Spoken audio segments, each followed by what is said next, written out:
The future of labor in Kentucky is young, diverse, and energized. And now let's bring in our guest, Tim Donoghue, president of the Northern Kentucky AFL-CIO Labor Council. Tim, welcome to Blue Dot, and thanks for joining us. Well, thank you for having me.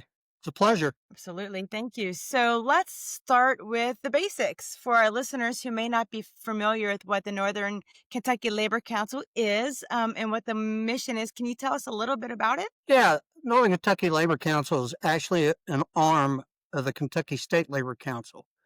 I have 10 counties up here I serve. Our mission is mostly I will assist and help all the local unions and other affiliates with their endeavors. We also promote legislation that's good for and oppose legislation that's detrimental to our workers. And the third thing is we act as a channel to pass information between affiliates and other people with common interests. That's our three biggies. Yeah, Tim, I was looking at your website and I was really struck by this statement. You were talking about your mission, the statement in your About Us section of your website, which I felt read like a great mission statement. I'm going to quote it because I think it's fantastic. It says, quote, "We mobilize our members and community partners to advocate for social and economic justice, and we strive daily to vanquish oppression and make our communities better for all people, regardless of race, color, gender, religion, age, sexual orientation, or ethnic or national origin." I think that's very refreshing to hear against the backdrop of the anti-DEI actions of the Trump administration, the general anti-union, actions that are going on. Have you seen impacts to your membership, or have you had any other operational adjustments you've had to make to continue to protect your workers and execute on your mission in light of, some of the policies that we're seeing today? Our biggest impact right now is him firing the federal workers. I've got the IRS Right. Covington. I got a lot of Treasury workers here. And just with them being terminated, that's a big impact to us. So we're trying to help them do whatever we can. And then as it goes farther on, there's going to be other impacts to this. I got people at the airport. Some of them are working now and not Right. being paid.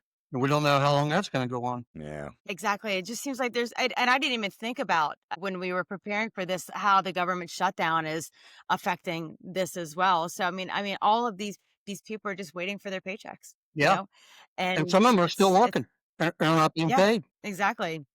Exactly. Well, let's get back just a little bit about how you kind of got started. I know you've been a strong voice for labor rights in Kentucky for a while now.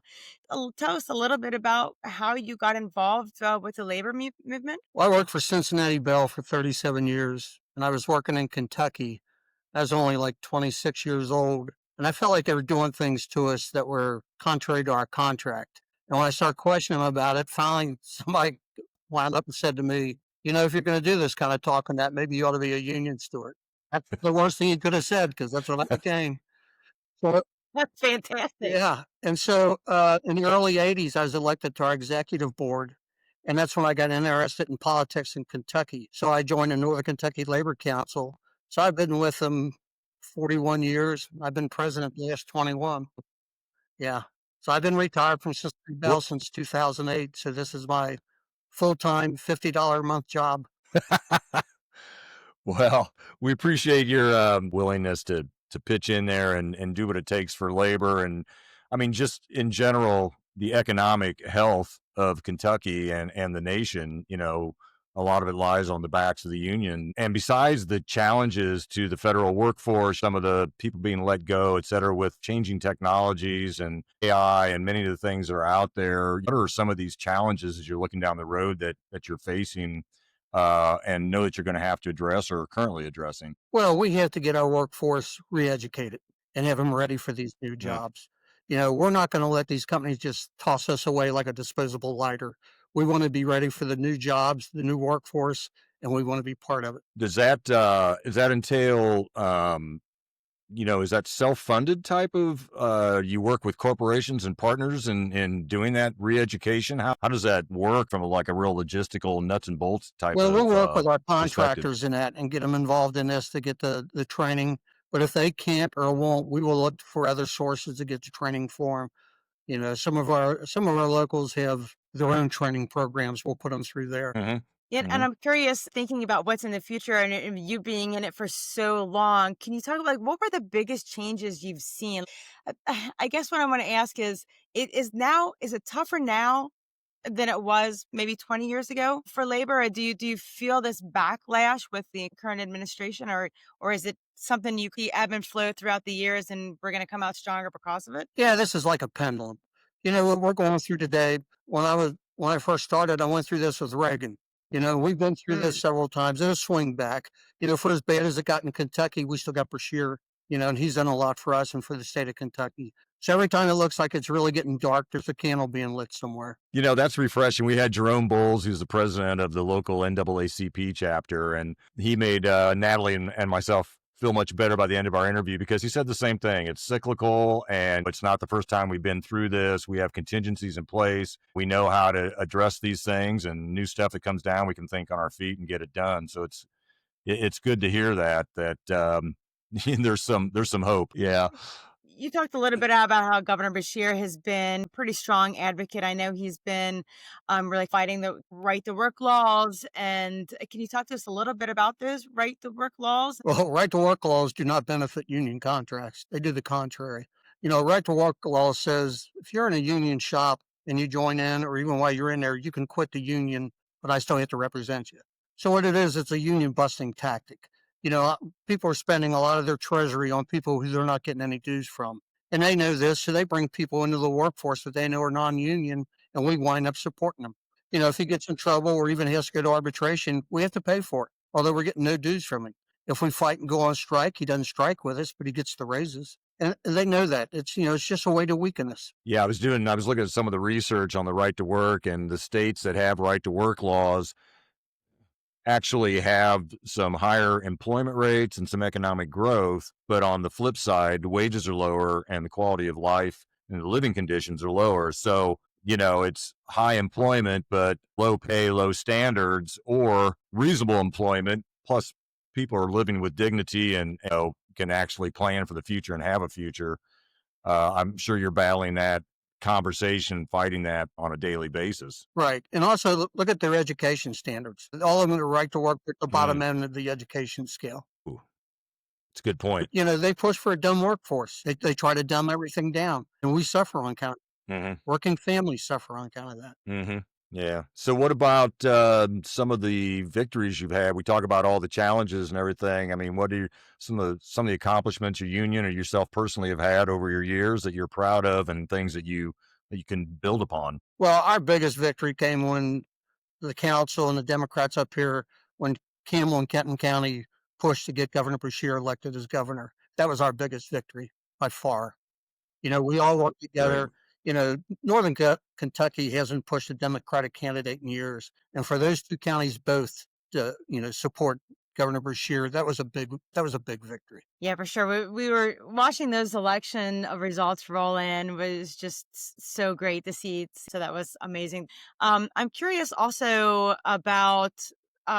I know in this last election with Kamala Harris, some of the unions came out a little bit against Kamala Harris, and I don't know if you have any insight into that. Kind of like where is that slipping, and what can we do to get that support back for the unions? Well, the Teamsters were the culprits of that. They even spoke at the convention for Right. Trump.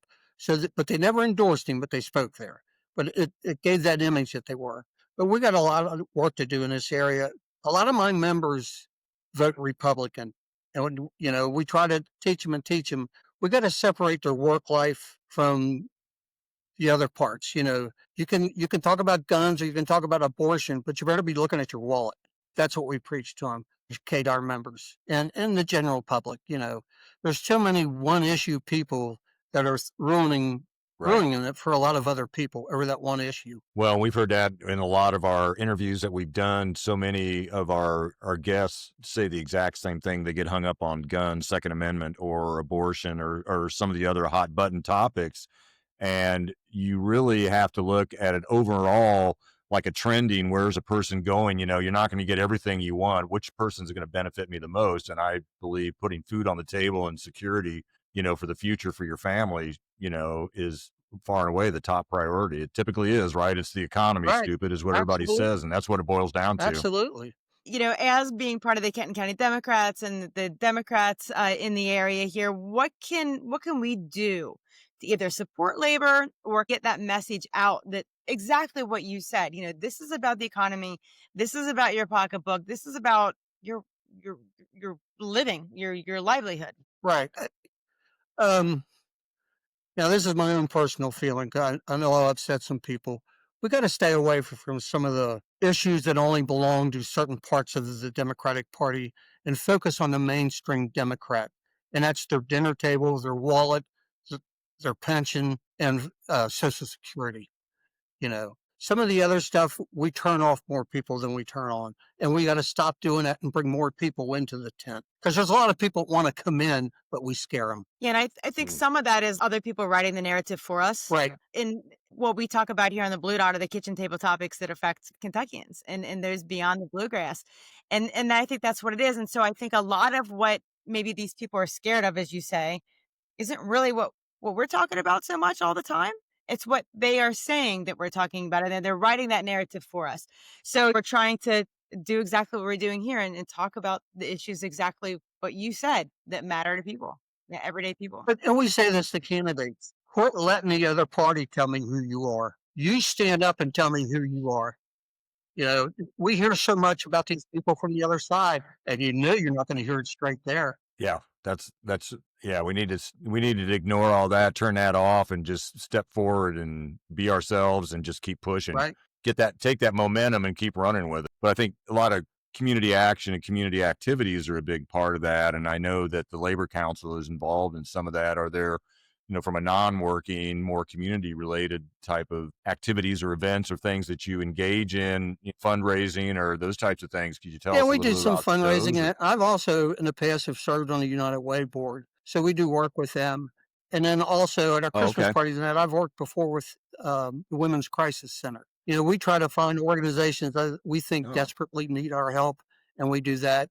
And then we have some people in our council this year at Christmas. They're going to serve about 1,400 meals down at the convention center for homeless on Christmas Day.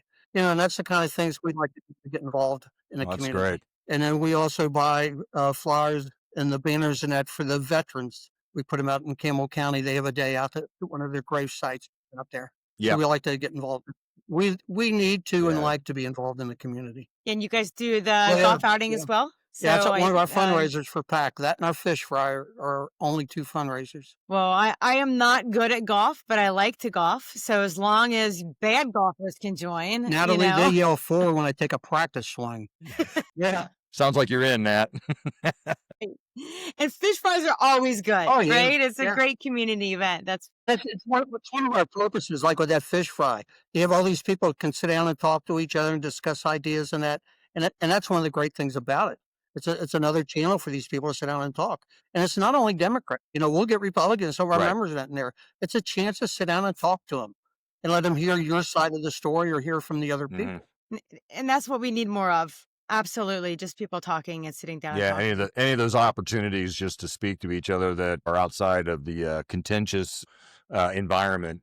Yeah. So what's next Well, for the Nat- Labor Council? What do you guys have on the docket? What do you got on the agenda that you're working on for the rest of this year and starting into 2026? We're winding down for this year. We'll start our fundraising for the Christmas party, and that, of course, coming up. I think my big thing starting next year is we've got an opportunity here, because I think once people see what this big old bill is going to do to them and get the first effects in 26, we as labor need to be ready to stand up and just not say, "I told you so," but to be ready to give some help and some information to them to how we can correct this and start building our Democratic Party to take this back. Because I think there's going to be a lot of upset people as soon as this happens.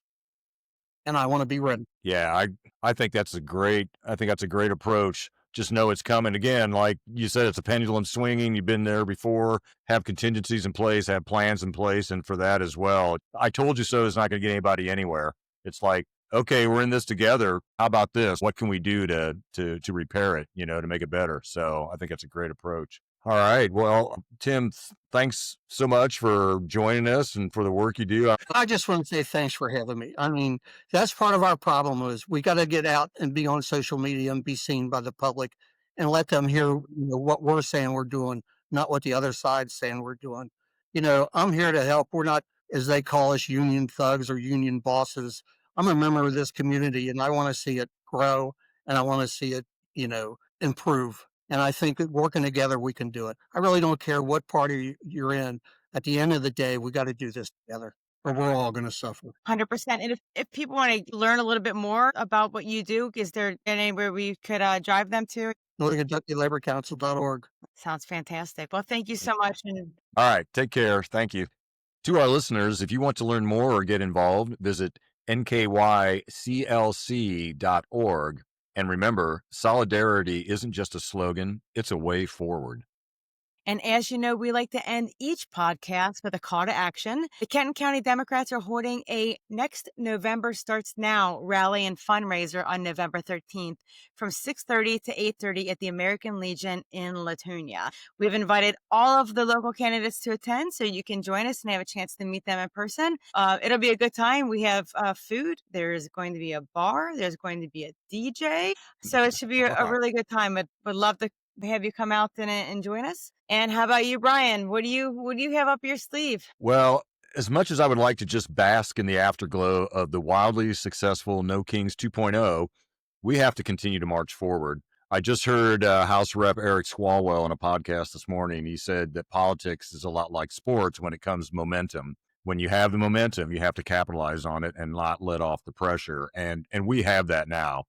While we have the momentum, the other side begins flailing and losing its way. And with No Kings and that momentum behind us, the indivisible founders, Leah Greenberg and Ezra Levin, are looking to expand the movement beyond mass protest and leverage that energy we have amassed towards collective actions to apply that pressure to the enablers and on the enablers of the Trump administration. For instance, as consumers, huge opportunity to maybe boycotting businesses that have bent the knee to Trump and Republicans, or as organizers, making sure to call out and uncover the actions of corporate and civic leaders who are capitulating or actively assisting the Trump administration's fascist takeover.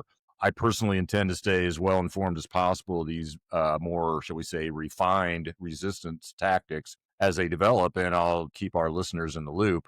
And also, just very important, there are over 50,000 elections taking place across the nation this election day, November 4th. A lot of people don't think about that because it's an off year. I invite everyone to take the time now, if they haven't already, to get to know the races that are coming up and where the candidates stand. Even though this is an off year from an election standpoint, please get involved and don't sit it out. A school board, city council, or a county commissioner race may seem unimportant, but these roles are the fundamental building blocks of a statewide and national movement back to government for the people and based on the rule of law. In short, especially now, there is no such thing as an election that doesn't matter. That's right. Please plan to vote and have a plan on how to vote, whether it's mail-in, early voting, or showing up to the polls on November 4th.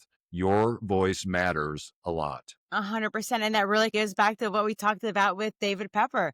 It's that grassroots precinct level action that makes the biggest difference. And so, yeah, keep that momentum going for sure. So that's it for this podcast. Thank you for joining. We hope to see you at our next canvassing event or at our next rally and fundraiser, where we will all come together to fight for a better future. Yeah, and we'll be back in 2 weeks where we will begin our military month. And we're going to be kicking it off with George Wright, former Army spokesman at the Pentagon, retired soldier, and chairman of the Kentucky Democratic Veterans Council. I am so excited to talk with him. And don't forget, me you too. can also join the conversation at our Facebook and Instagram pages or at blue.podcast.com.